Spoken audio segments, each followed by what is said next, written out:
So, hi everybody, I'm Phil Bray, Director and Founder of the Yardstick Agency. At the top of my screen, you probably won't be at the top of your screen, is Nick Parkhouse, our Head of Content. And I'm just going to share my screen with you, if I may.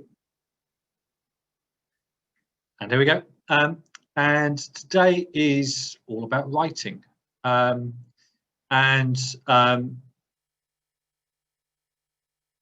I'm under the impression, just give me a second, I've got to do multitask and let a few people in. Bear with me. I probably could be clever here, Sean, and make you host, but I'm not entirely sure. It's up to you. I mean, it's fine letting them in. Yeah, we'll just let them in. So hopefully everybody can see the screen. And today we're going to talk about writing. We're going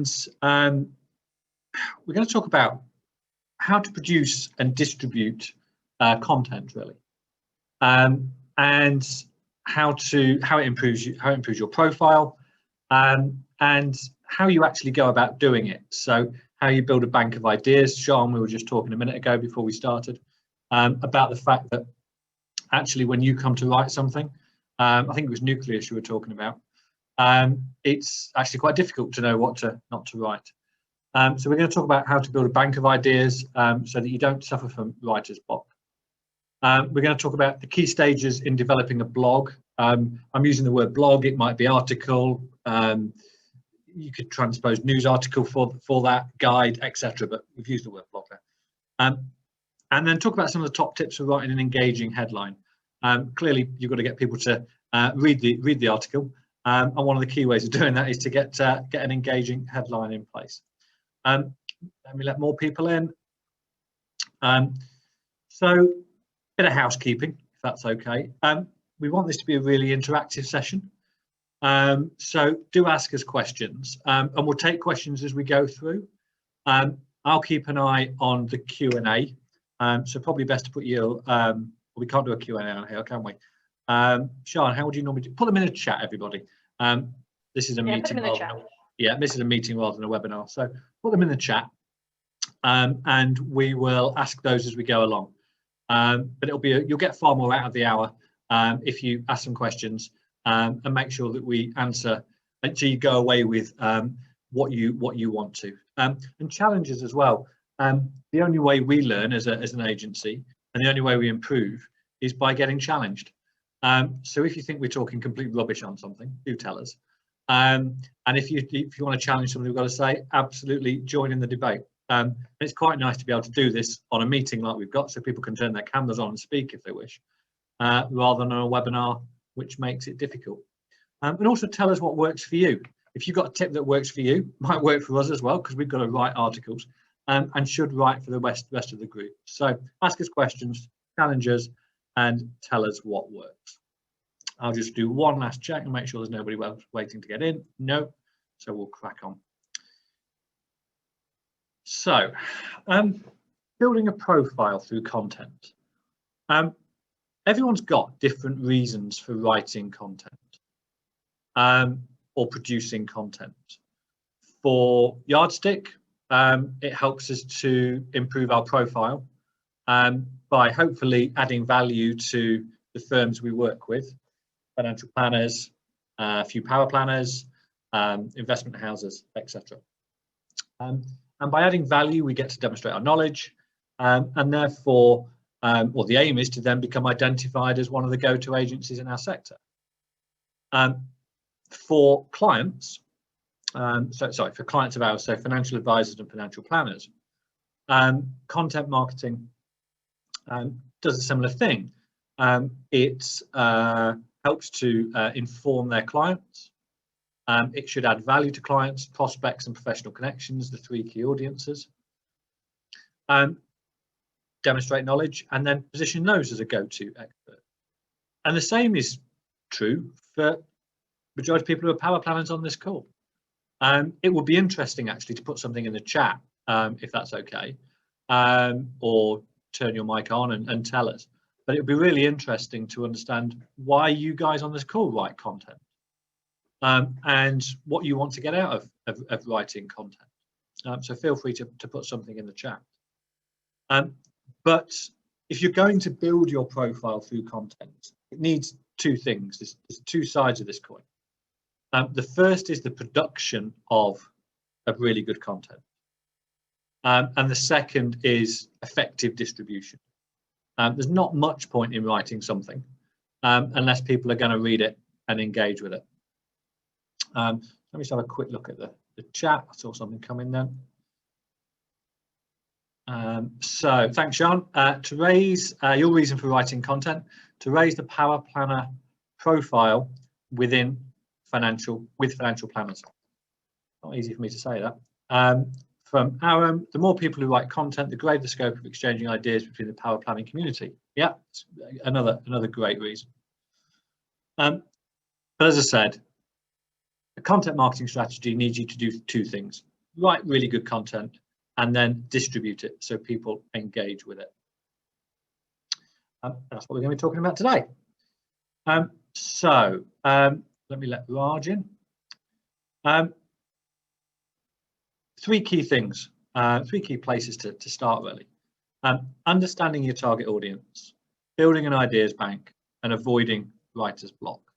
I'm going to come to Nick in a minute if you want to unmute yourself. But as a principle, content needs to be relevant to the audience you're writing for. Nick, do you want to talk about that in a bit more detail and how you make content relevant? Yeah, the most important thing for us when we're writing for clients is to get to know them. If you've got financial planners who work with business owners, then their business owners, those clients are going to want to read about stuff that is relevant to business owners and so on and so forth. So there's absolutely no point writing articles about retirement if a financial planner's clients are in their 40s, own their own business. So for us, the key thing is to try and understand who it is that we're writing for. The more targeted and the more relevant you can make what you write to the people who read it, the more people are going to read it. I know that sounds really obvious, but actually it's actually one of the key ways of engaging with people is to put yourself in the audience's shoes. If I can use an example for a minute, Bruce Springsteen is a great example of this because he's made a career of writing about the everyday working class American worker, blue collar worker, factory workers and all this sort of thing. He admitted in his Broadway show he's never done a day's work in his life, but he's been able to empathize with his audience for 40 odd years and write material and lyrics and songs that actually are really relevant and really interesting to those people who are listening to them, even if he hasn't done any of those things himself.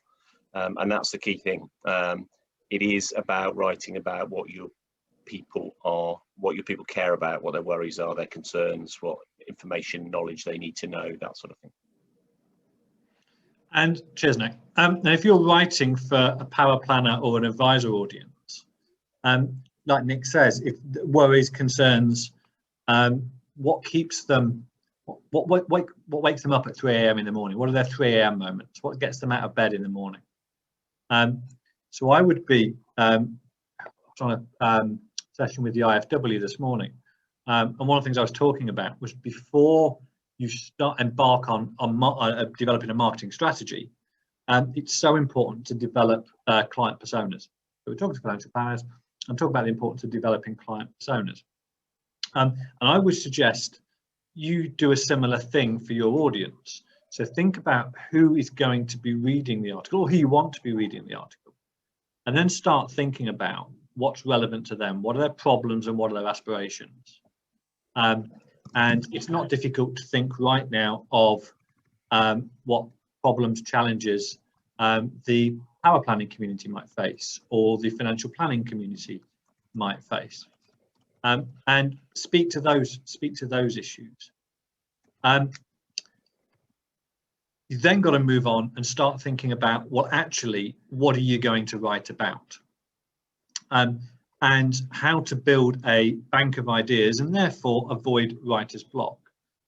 So Nick, could you talk a bit about how the team at Yardstick, and hopefully that'll produce some lessons for everybody on the call. You talk about how the team come up with so many ideas each month. Yeah, absolutely. So two or three things that we do. The first thing that we do is I encourage all the writers to sign up to get updates from relevant sources.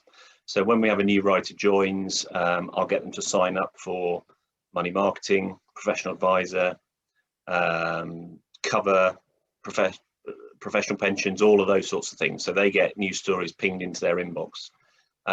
We also subscribe to all the major papers. So the Telegraph, for example, sends out an email every week with sort of money stories and personal finance stuff.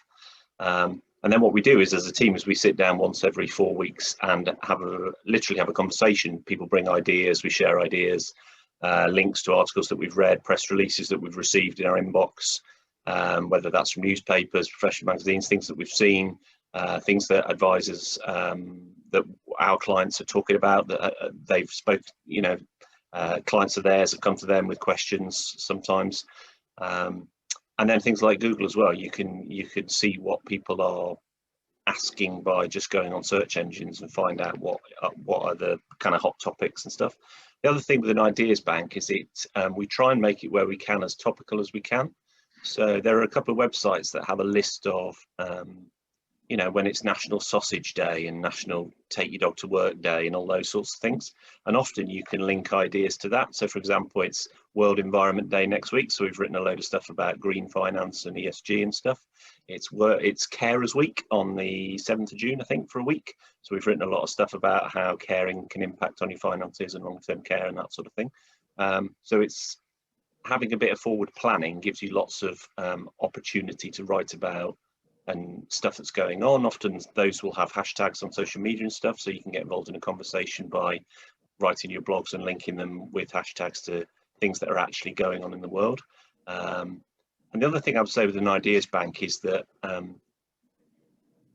nothing in my experience is too strange an idea. So we wrote an article a couple of weeks ago called What Line of Duty Can Teach You About Great Financial Planning.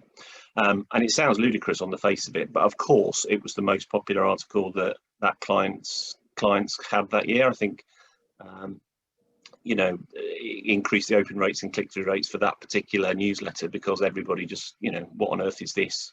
Everybody's been watching Line of Duty, so what is it? So there isn't, you know, it sounds like a slightly tenuous link, but actually linking to something that people are interested in, however bizarre, often really does work. Did you get the donkey into the article now? Well, the wee donkey? No, yeah. Not quite. Sadly not. But that's a shame. A couple of other things I would add to that. And Nick, while I'm doing so, there's a comment in the chat. Maybe you could reply to it. The website that has themed days on it. Okay. Got the link. Yeah. So I'm unfortunate. I don't have to write anything like the volume of content that Nick and his team do, and I'll write one piece a week. And some of my audience will cross over to your audience because I'm writing for financial advisors and planners. And you may be writing for a similar audience as well as paraplanners. So a couple of things. The comment section of the trade press is always a really fertile ground for ideas. Some of them are a bit crackpot, but it's a really good fertile ground for ideas. The comments on New Model Advisor particularly, they seem to get more comments than FT Advisor, Money Marketing, Professional Advisor, etc. But to find out what, excuse me, to find out what the community is thinking, or part of the community, I should say, then that's a good place. Phil Calvert's Life Talk group as well on Facebook, that's probably the most active. Certainly among the financial planning community, advice and planning community. I'm not sure how many power planners are on there. But that's a good place to go and see, you know, take the temperature, see what people are talking about and get some inspiration. Social media generally, there are a lot of advisors on Twitter and LinkedIn, and a lot of power planners on there as well. And it's very easy to take some inspiration. For example, there was an example actually, but it's very easy to take some inspiration from what's going on there. And then your day-to-day work as well.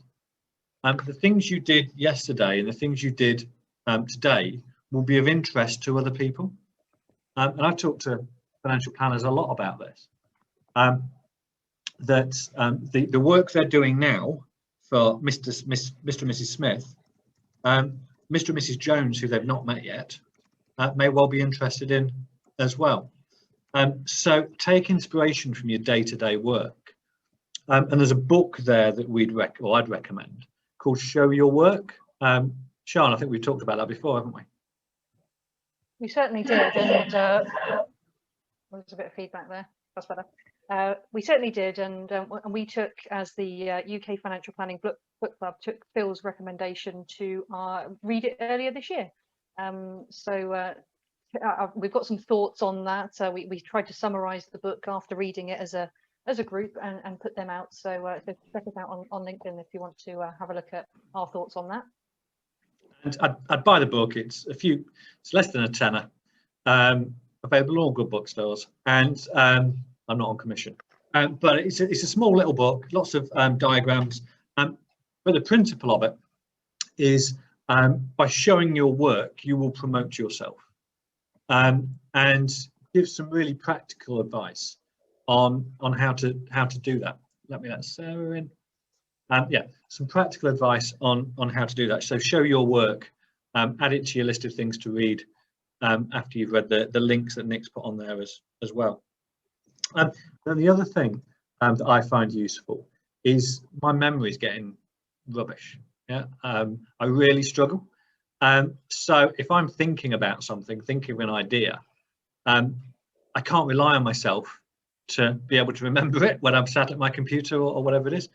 So I'll often just use my phone and email myself the idea. It often turns into a bit of an outline of the blog, maybe 50, 100 words. But then I email it and then file it away in a folder. And I've got a few folders. One is about blog ideas, one is maybe about sort of longer white paper guides, and then social posts.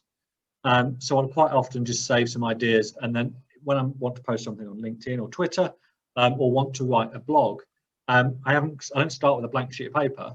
As Nick said, I've got a file of places I can go. So I'm going to the places that I've stored some inspiration, rather than trying to get inspiration on demand, so to speak. And that seems to work really quite well as well. So look in the comments, social media for inspiration, the live talk group, good. And then when you get an idea, write it down. And then look at the Show Your Work book. I think there's some good stuff. There's some good stuff there. So I hope that gives you a bit of inspiration about where to start and how to get some ideas. But then you've actually got to put pen to paper or finger to keyboard and start writing. So Nick, would you talk through the key stages of writing a blog, if that's okay? Yeah. What I normally do, what I encourage people to do for a start, is just to half the battle is the research. So it depends how technical your blog is. If you're writing about your personal experiences, that's a bit easier than writing something quite technical. But it's about getting the research down. So it's about spending your first half an hour actually just reading around the subject, getting useful sources, Googling suggestions and that sort of thing, finding the basis of the article. And the key thing is to just get something down. You talk to a lot of writers who'll tell you that the first line is the hardest one to write, and they sit there for 10 minutes and then they delete it and they start again and think, oh, that's not quite what I meant and stuff. Actually, generally speaking, write the rest of it, because the rest of it's going to be the nitty-gritty of the detail and the ideas that you want to get across. And often you find that once you've done that, writing the introduction is really easy, because you're just essentially putting a summary of what's about to come. So don't get bogged down in writing the first line, just actually write the bits that you know what you're talking about and you know what you want to say, and then come back to the start later. It doesn't have to be great at that point. It just has to be almost like a stream of consciousness to get your ideas down on the page. The most authors, writers that you read will tell you that it's all in the editing. It's all in the get all your ideas down, try and arrange it in some sort of order, put it away sometimes, and then come back to it and then just go through the editing process, which might mean you need to rearrange bits and pieces, you might need to add some subheadings, you might need to reformat it in a little way. It's probably full of typos at that point, which is also fine. But it's really just a case of initially of just getting everything down on the page. rather than worrying too much about, or does this bit go here and does this bit go there, and I've spelt something wrong and stuff. It just interrupts your flow. So just write as much as you can, as quickly as you can, get it all down on the page, and then spend, you know, there are people that spend more time editing than writing, which actually is probably not too bad a way to go about it, because then at least you've got all your ideas down, and you've got sort of, you know, some ingredients you can work with. And just, I'm not a trained writer, but a few things that work for me. Like Nick says, I try and split research and writing down. I find myself, if I'm writing in a bit of a flow, head over to Google to find something, tend to get distracted by other things. And then when I come back, the flow's gone. So often when I'm writing, I'll be writing away, and I'll just type in there, right, research this, and then I'll come back to it at a later date. And for me, my brain works, and I can only do one of those two things at once, write or research. The other thing that I use on quite a regular basis is the focus setting. I think it's called that on a Word document. It's kind of bottom right hand corner. Sean, you're nodding as if you know what I mean. And that really blanks everything else out and kind of gives you a plain text version of your document. You don't even get, I don't think, any of the functionality of Word, but it does mean that you can absolutely focus on your writing, and it's particularly useful on a first draft. I find it stops me going off. I set the focus button off, and it stops me heading off down rabbit holes on Google. And in terms of editing and proofing, I completely concur with what Nick said. So much so that we've got a dedicated editor and proofer at Yardstick, that's their sole job, to look at the content. Nick, is it worth talking about style guides? Because we've got a style guide internally, but maybe there's lessons for people on the call here in terms of consistency from one blog to the next. Yeah, the reason we implemented a style guide, and lots of organisations have them, is that I was seeing increasingly that you'd get one of your writers would I don't know, they'd capitalise capital gains tax in an article, for example. And then in the next article, they wouldn't. And someone else in the team would capitalise capital gains, but not tax. And then somebody else would just not bother at all. And then it was getting to the stage where if we're providing this service to clients, we need to have some sort of consistent approach. I see it with sometimes in the same article, you know, well, hold on, you've capitalised something here, but you haven't capitalised it further down. And it just looks odd. It jars to a reader. Consistency is something that's really quite important. In giving your writing a sort of an authoritative tone, because if you wildly vary the capitalization of stuff and the way that it looks, and I'm going to use 27 I'm going to put loads of stuff in quotes here but not here, it just looks really odd to a reader. It just jars. So if you take one thing away, actually just consistency of approach is fine. To some degree, it doesn't really matter what you choose. You know, capitalize it, don't capitalize it, whatever you choose, it doesn't really matter as long as you do it consistently across everything that you do. And if you're an organization where there are a few of you writing, having some basic rules around that is probably quite useful, because it will ensure that everything your clients get. The way that I describe it is it's not supposed to sound like it's all come from the same person, but it does sound like it's come from someone in the same family. Is the way that I try and describe it, so that clients are getting a sort of relatively consistent service from A to B. And question from Aram: does anyone use style guides for their suitability letters / internal documents, for example, to give to new starters or an outsourcer where you use them? So it might be interesting if people could put an answer in the chat there, or that would be interesting to answer Aram's question. I think it's absolutely incredibly important to be consistent, and clearly not everybody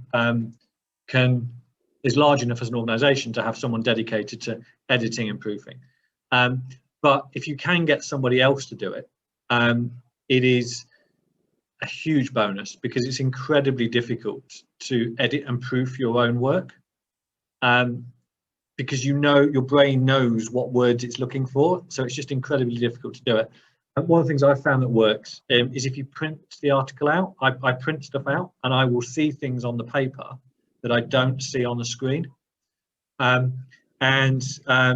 Another tip that a journalist taught me, a lady called Felicity Hannah, she talked about the benefits of, if you can't print something out, change it in some way. So change the font size or the font you're using, or stick it in pink or something, put it in white with a blue background, or just something to change the style of it.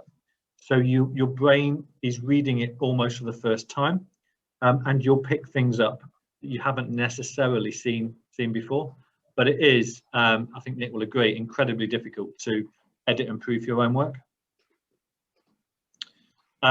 So into the chat, what have we got? So in answer to Aaron's question, Amelia said yes. What else we've got? Yes, we have this too. Amy says yes, we're writing a guide for company-wide use. Sean, working as an outsourced Paraplanner, many firms have style guides, which they will give to me. Pete, oh thanks Pete, I agree with printing out things. I do this all the time with suitability reports to check. I've not missed anything yet. And then Aaron, thank you. I want to introduce one here, as there are small inconsistencies in our letters, depending on who writes them. Nothing major, but quite irritating, as Nick pointed out. Got any questions? Keep putting them in the chat. Keep putting your reflections on style guides. I think that's really useful. But if you're writing a blog, you want people to read it. And the key entry point there is the headline. So Nick, do you want to just talk about why headlines are so important, and how you encourage your team members to write really engaging headlines? Absolutely. So there was there's a chap called David Ogilvy, he's sort of one of these Mad Men style American copywriters from the 50s, 60s, 70s. He's generally considered like the godfather of advertising, if you like. And his quote is that when you've written a headline for an article, you've spent 90 cents in the dollar of your marketing budget. He said it was that important to get the headline right. A terrible headline, or a subject line for an email, or the title of your newsletter, or something like that, if it's not engaging, it doesn't. You could have written the complete works of Shakespeare in your blog, but nobody's going to see it. Nobody's going to click on it. Nobody's going to read it if the headline is boring or irrelevant or any of those things. The reason that we laugh, and the reason that we call them BuzzFeed headlines and stuff, is because they work. Okay? There is a formula for them that means they absolutely work. And the better your headline, the more chance you've got of someone reading the actual article that you've written. So you cannot overstate the importance of how key the headline is to anybody reading anything that you write. There is, and again, I'll share a link. There is some free software that you can use online, which you can put in a headline and it'll analyze it for you. It gives it a score out of 100. And it'll tell you things like, you know, so here's a little example is if you were to say something like 5 ways to increase your pension, it might score it, I don't know, a 60 or something like that. If you add a word, so if you say something like 5 practical ways, or 5 important ways, or 5 cost-effective ways, it'll instantly increase the engagement of your article. And they call them things like emotional words or power words or something like that. Words like now. Words like really, words like, and it sometimes this software suggests words like badass and awesome and all the words you wouldn't use in a million years. So the way we do it is we're like, right, we'll run it through this, but also it's got to sound like it comes from a financial planner. There's no point writing an article, you know, 32 badass lol reasons your pension is amaze, totes amaze. Because, I mean, it might be engaging, but it doesn't sound like a human being has written it. So our balance is to make sure it's engaging, but also that it sounds like something a financial planner or a financial advisor might have actually said. I can share the thing. You get a couple of free ones. I think you get 1 free one a day to analyze. You can pay, upgrade, pay for a subscription. But it's absolutely worth it if you write a lot of stuff, because we found that it gets you into a mindset of how you write better and more engaging headlines. You start thinking about, oh, if I just put this wording here is going to make it much more interesting. Numbers is an absolute massive one. I mean, every you know, BuzzFeed or Huffington Post article you've ever read is called, you know, 32 celebrities from the 90s. You won't believe what they look like now. And the reason that they use numbers is precisely that. People love a list. It quantifies, it gives people expectations of what they can expect to see from an article in terms of the number of things. Science says, and I think we'll share a link to a blog in a minute, 10 is your absolute magic number here. 10 is the most engaging number you can use in a headline, followed by 5, followed by 15. Odd numbers work better than even numbers. Don't be afraid to use lots of numbers. Don't be afraid to give 27 reasons why something would happen. People are not frightened by big numbers. They actually, the reverse, they think they're getting loads of value and loads of insight if you offer loads of reasons. So yes, so again, I'll share a little bit of a link to that so you can have a play around with that. Numbers are great. The headline software basically says 3 things. It says a list, a numbered list, ask a question, or make it a how to do something. So if you take nothing away from today, if your headlines can be one of those 3 things, that's a really good place to start. Repeat those 3, Nick. So how to do something, a numbered list of ways to help, or a question. Ask the reader a question. If you can ask a rhetorical question where the answer is clearly always going to be yes, would you like to pay less tax? Even better, because you don't want somebody going, oh no, and therefore not reading the article. So you've got to phrase your question in a way that everybody reading it is going to go yes, and or no, and then click on your link. Thanks, Nick. I think these headlines are incredibly important. Like it says, the David Ogilvy quote says it all. One of the things that I would do, because until we use this software, I would just write out, and this was a little tip that I learned from David Perel on Twitter, if anybody follows him. It's just writing out the headline again and again and again on top of each other at the top of the blog. So don't delete the headline and change it, and delete again and change it. Just write them out, stack them on top of each other, and you see the iterations forming, and that was really, really useful for me. And just remember as well, I've started asking journalists not to change headlines. If any of you are writing for certain publications, they do have a habit of changing the headline that you spent hours crafting. I see Sean's nodding then, and it's really annoying. So I've got into the habit of asking them not to change it. Sometimes they listen, sometimes they don't. But it is a bit tedious when they change it for something you don't think is anywhere near as good. So a couple of bits in that have come through on the chat that I think we'll just share. I think Pete's point. Mike gave a good point. Walk away and read again after a few hours. I think that's a really useful tip. Maybe leave it till the next day. And then get Microsoft Word to read back to you what you've written. Hearing it highlights errors and flow issues. I've never done that, so that's a useful tip that I can take away. What would be interesting as well, if anybody dictates their first draft of their blog. Does anybody dictate it and then edit it from there? I'd be interested to know whether someone does that. Again, put something on the chat. And from Maddie, step away from the report and come back to it with a fresh pair of eyes. Print out and read line by line with a ruler underneath. Remember being told that you can only read 5 words at a time without your brain filling in the gaps. And again, another new one on me. Nick, you put that headlines thing in there, which is great. Thanks for that. So moving on. So that's about writing content. If anybody's got any questions for Nick while we've got him here, then please do put them in the chat, and we'll put them to Nick. But of course, there are, if you're going to go to the effort of writing content, you do want people to read it. Otherwise, there's not a lot of point. So a few ideas for distributing content. Social media is incredibly useful. Whether it's Twitter, LinkedIn, Facebook, Instagram, wherever, it's important that you hang out on social, you distribute your content where your target audience hangs out.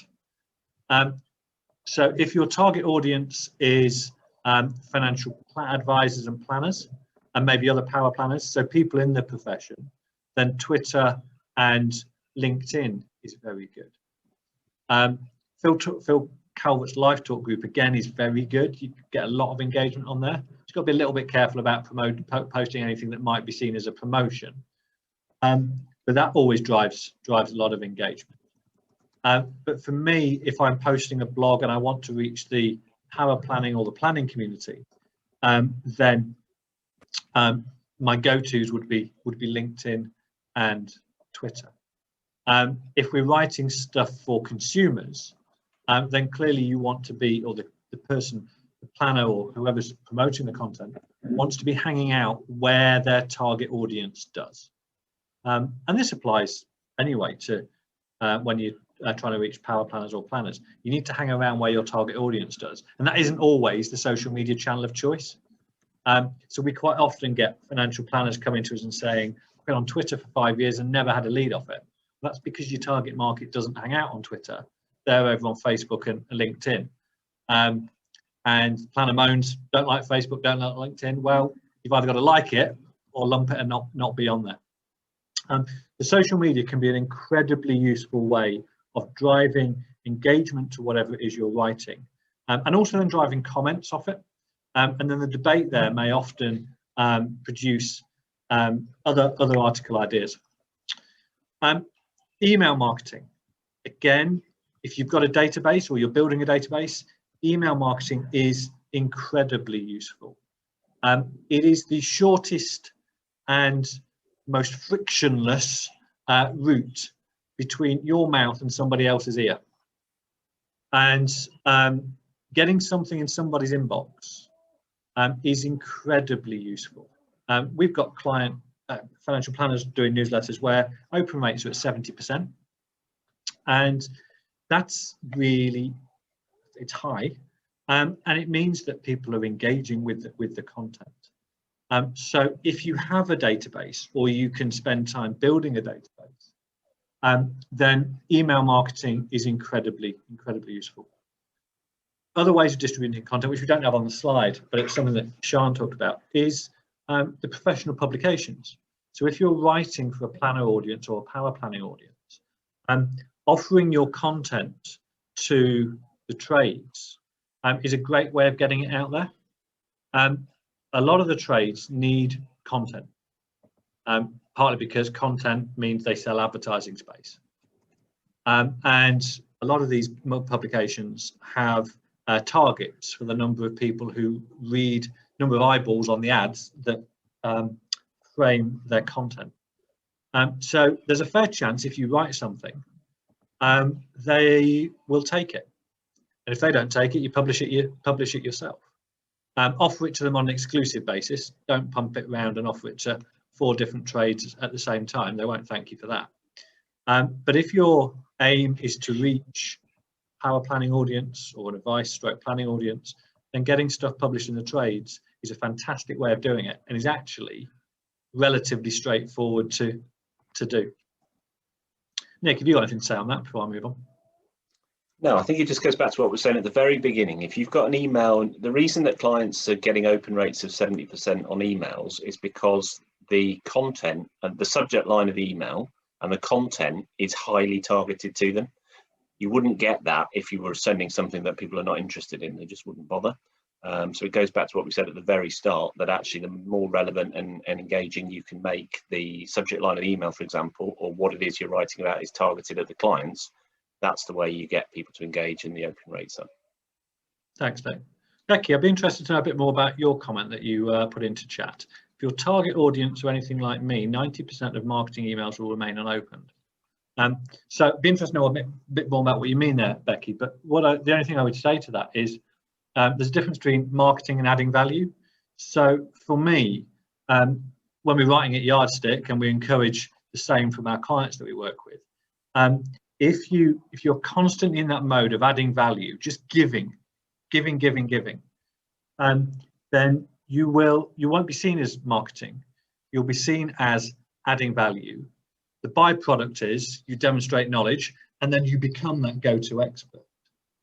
The other slight advantage, of course, if you're always on giving mode and hoping to add value, then people don't mind when you switch once every few months into a sales mode and just give them a sales pitch. And so you can get away with just pushing a sales pitch in there every so often if most of the time your brain is switched to giving mode, and giving as much as you possibly can. Who was it who said? It was Daniel Priestley that said, give information away for free and charge for implementation. And he's absolutely right. But Becky, if I've missed the point there, I'll be interested to know more. Callum also raised quite a valid point. It's something that I thought about when I started writing various articles, is whether to blog under your company's name or whether to do it yourself.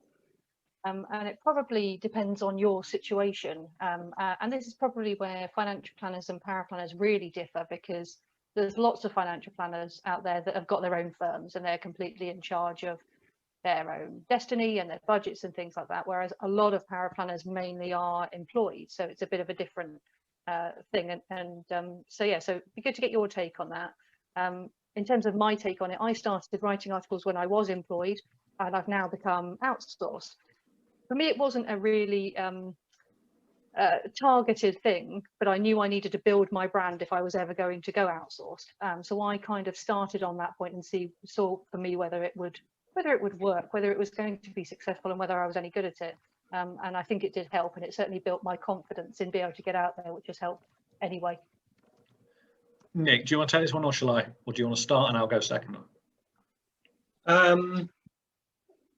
We do both, I think, is a very probably not very helpful answer to that question. Is that we have a lot of planners who actually we almost ghostwrite for them. So we'll write them as, I was walking the dog the other day and it got me thinking about a lifetime allowance and how that affects people. So that, I'm joking obviously, but that sort of thing. So we do write a lot of them from a personal perspective, and obviously again through talking to people and getting an idea.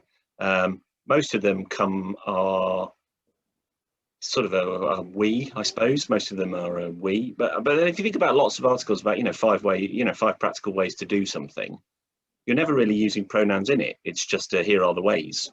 You're not using an I or a we suggest this or something. You're saying here's a problem, here are some ways you might be able to fix it, and then at the bottom it's like, if you need help with this, then we can help, sort of thing. Yeah, I think what I'd add in there is back to what you said, John. I think I would start with the end in mind. And I think you talked there, Sean, about building your profile for when you went outsourced or freelance, or whatever the correct term is. And I think you're absolutely right. And I would start with the end in mind. So am I trying to promote my current business? Or am I trying to build a bit of a profile for myself that I can capitalize on in the future? Now, the other thing to bear in mind, of course, is that a couple of things. Practical point: if you are blogging for yourself and you work in an organisation, you've got to think about where you will put it, where you'll host that content. So, for example, you might put it on LinkedIn as a blog. I don't know where you put it, Sean, when you were doing it. So it wasn't a blog as such, but it was writing for, being interviewed for a professional paraplanner, for example, or, writing for Voyant for their publication.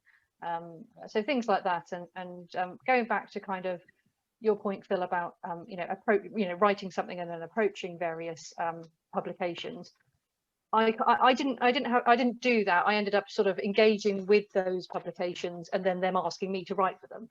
Which it was an easier way to do it, I thought, but also it probably more in line with generally how paraplanners are.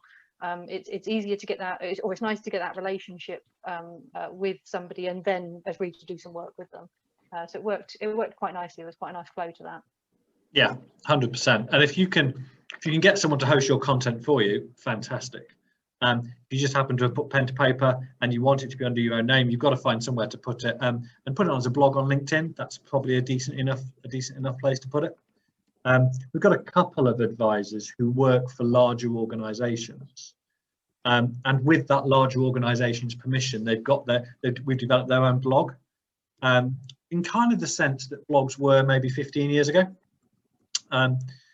For those on the call old enough to remember that, but that's really quite useful as well. And they've chosen to blog under their own name. but for me, it's about what you want to achieve. And if you're looking to build a profile, it's separate to the business that you're working for. I would be blogging under my own name. If I'm looking to promote the business that I'm in, either because that's what I want to do or I own it, I would probably still be blogging under my own name, but obviously pushing it on the website of the company, etc. Alan, I hope that helps. So back to distributing content. What have we had there? So we've talked about putting it in, getting other people to publish it for you. We talked about pushing it out on social media. Email marketing, again, it's the shortest route between your mouth and somebody else's ear. But obviously you've got to have data to do that. And there's various ways of building databases. Clearly you've got to stay on the right side of GDPR. But those of you who run businesses and have a website, then newsletter signups on your website. Don't expect many people to sign up to your newsletter that way. We get 30 to 35,000 visits on the Yardstick website each year, and we've had 200 people in 4 years sign up to our newsletter. People don't just tend to sign up to newsletters. So we've built databases in other ways. But newsletter sign up, maybe giving something away. So we've seen some financial advisors give away Paul Armstrong's Enough book on their website in return for email addresses. There might be something similar you could do on paraplanning websites, or writing a guide or an ebook or a white paper yourself and giving that away in return for the name and email address of the person who downloads it. Inquiries into your business. If you run a business and you're taking on new clients, I would be noting down, and we do it, the name and email address of any new inquiry, adding them to your newsletter database, assuming your GDPR policy's got legitimate interest in there, etc. And then putting them on the newsletter database, so they are continually nurtured by you. And this is something that always frustrates me with financial advisors and planners, and these are the people that you work with. They might convert 1 in 3 new inquiries, 1 in 4, something like that. And therefore, 2/3 of inquiries, 3/4 of inquiries don't actually get converted immediately. But if they're not recording the data, not recording the inquiries details, they can't put them onto a newsletter database and can't send them anything. So they're effectively wasting a large chunk of their marketing budget because only a small percentage of people are converted. So building data, I think, is really important because that means you can then push out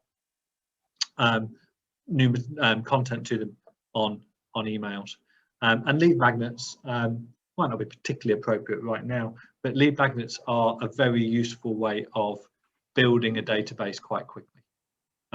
If you write a really useful white paper, I don't know, 15 things financial advisors always get wrong in their suitability reports, or something like that, or 15 mistakes which will cause problems with PI insurers at your next renewal, and give that away in return for name and email address, then that might help you build your database as well, which you can then send more content to. So what have we talked about today? So we've covered lots of different things. Hopefully we've given you some ideas in terms of producing and distributing your content, and the fact that you need both. You can't just write great content, you've got to distribute it as well. Some ideas to help you get over writer's block, or even just never suffer from it in the first place, because you've always got a bank of ideas to go to. Key steps in developing a blog, and then the importance of headlines. Some great stuff there from Nick on the importance of developing a headline and how to do it. So I hope it's been useful. Really happy for myself and Nick to hang around till past, or as long as we need to answer any questions that everybody might have. We've got any questions? Feel free to take your mic off and ask any questions or stick them in chat. Sean, Chloe, have you got any? Probably the only question, Phil, I guess, is Chloe is in the midst of writing our first blog for the Paraplanner website, and how long is too long or too short? What's the kind of is there an ideal length of article that we should write? 1,252 words. Nick, what do you think when it comes to writing an article?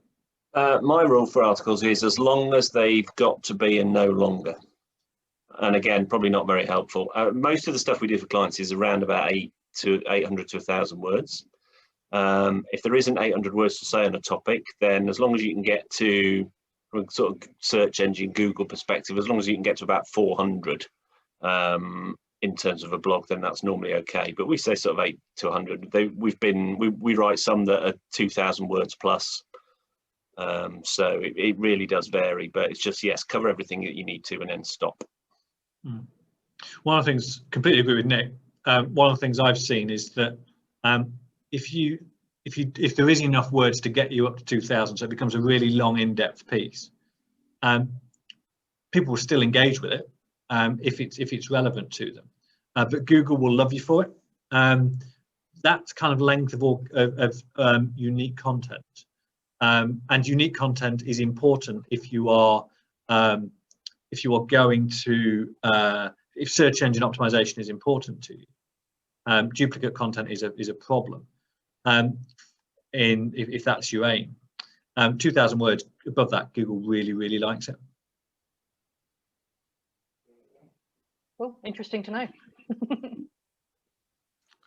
Just a quick question from me, please. So from an SEO point of view, when you're doing your research at the beginning, do you research keywords as well to make sure it's optimized from an SEO point of view, or? It depends, but the answer is it depends what the article is for. So when we're writing articles for clients who are sending, financial planners who are sending them to their clients, most of the time it's not for an SEO reason. Most of the time it's because they want to put useful content in front of people.